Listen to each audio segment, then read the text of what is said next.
ছুটির দিন হওয়ায় তৃতীয় দিনেই জমে উঠেছে ঢাকা আন্তর্জাতিক বাণিজ্য মেলা। শুক্রবার বিকেল থেকে সব বয়সী ক্রেতা দর্শনার্থীদের পদচারণায় মুখরিত হয়ে ওঠে মেলা প্রাঙ্গণ। বিক্রি ভালো হওয়ায় বিক্রেতাদের মুখেও দেখা গেছে সন্তুষ্টির ছাপ।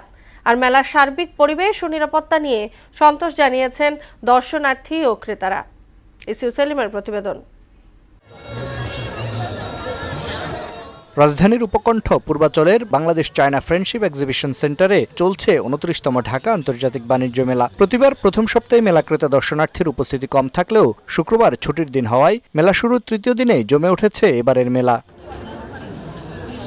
মেলায় গৃহস্থালী বিভিন্ন পণ্যের প্রতি ক্রেতাদের আগ্রহ বেশি দেখা গেছে। প্লাস্টিক পণ্যের পাশাপাশি আগ্রহ রয়েছে pressure cooker, juice maker, juice Blender, oven, rice cooker, ইস্ত্রি, ইন্ডাকশন চুলা, ফ্যান সহ নানা ধরনের ইলেকট্রিক ও ইলেকট্রনিক পণ্যের। শীতের প্রয়োজনীয় গৃহস্থালী পণ্যের দিকেও ক্রেতা আগ্রহ দেখা গেছে। সব মিলে মেলার পরিবেশ নিয়ে সন্তুষ্টি জানান ক্রেতারা। পরিবেশ ভালো, খুবই ভালো এবং জিনিসপত্রের দামও মোটামুটি রিজনেবল প্রাইসে। মেলায় জিনিসের দাম সহনীয় পর্যায়ে। কোকারিস দেখলাম, ম্যাকারেন্স কিছু দেখলাম, অনেক সুন্দর লাগে। মেলার পরিবেশটা আসলে অনেক ভালো, রেঞ্জের মধ্যে আছে। মেলায় একটা আইসক্রিম দেখেছি।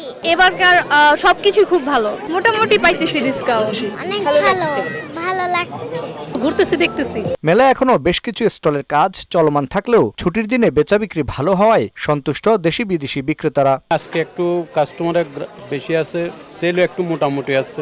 প্রথম অনুযায়ী ভালোই হচ্ছে। অফার দিয়ে প্রাইস লাগানো আছে। আমাদের একটা প্যাকেজ কিনলে 10টি ফ্রি আইটেম পাইতেছে। শোরুম মূল্য থেকে কিছুটা ছাড় থাকে। क्वालिटी इज बढ़िया है, प्राइस 1700 টাকা। पाकिस्तानी प्रोडक्ट होता है क्या, जो इंडियन प्रोडक्ट से पाकिस्तानी प्रोडक्ट ऑलवेज बेटर। এবারের মেলায় ভারত, পাকিস্তান, তুরস্ক, মালয়েশিয়া, ইন্দোনেশিয়া, সিঙ্গাপুর, হংকং সহ 60টি দেশের 11টি প্রতিষ্ঠান সহ মেলায় রয়েছে 362টি স্টল ও প্যাভিলিয়ন। জুলাই আগস্ট অভ্যুত্থানকে প্রাধান্য দিয়ে মেলায় রয়েছে জুলাই চত্বর, 36 চত্বর ও তারুণ্যের প্যাভিলিয়ন।